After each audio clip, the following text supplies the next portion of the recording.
su kuma wanda suke ta mitin suna tarurruka suna kiran manyan ƙasa kan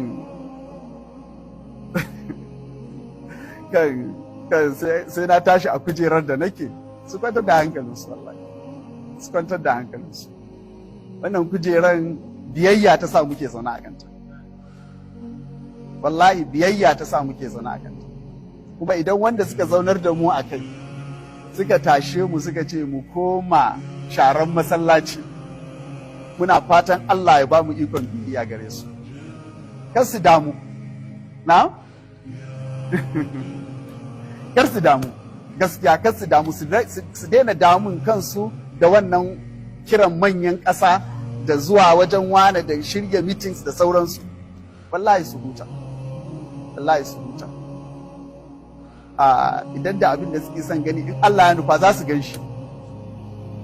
Amma mu abin da muka san aikin addini department sake da su da yawa.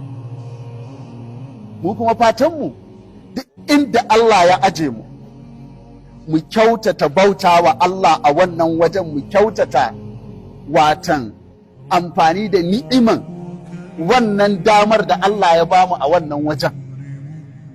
Wata an ce amfani da ni'ima ba cin duniya ba. Ni idan ina amfani da kujeran masallaci don wata bukata ta duniya, ina fatan Allah ya hana mun wannan bukata.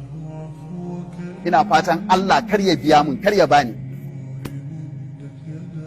So ba ina maganar duniya ba, ina maganar ni'ima ta lafiya da imani da damar da Allah ya baka a wannan wajen na ka bauta wa Allah.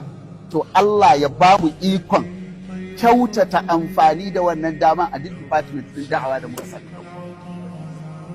Amma mutumin da mutuwa ke gaban idansa, yaushe zai damu da wasu abubuwan da mutane suke gani? Kuma ni ina yawan faɗa mutane, duk fa waɗanda suke misalai a wajena a rayuwa ba limancin masallacin ƙasa suka yi suka zama abin da suka zama.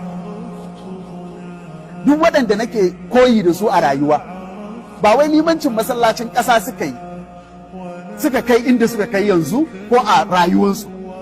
Saboda haka ashe za a iya kaiwa wannan wajen ta don hanyar da Allah ya nufa. Saboda haka wallahi su kwantar da hankalinsu, su kwantar da hankalinsu don Allah.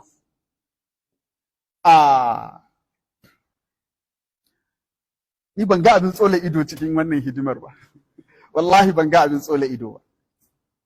Allah ya kyauta, Allah ya gyara mana zukatanmu.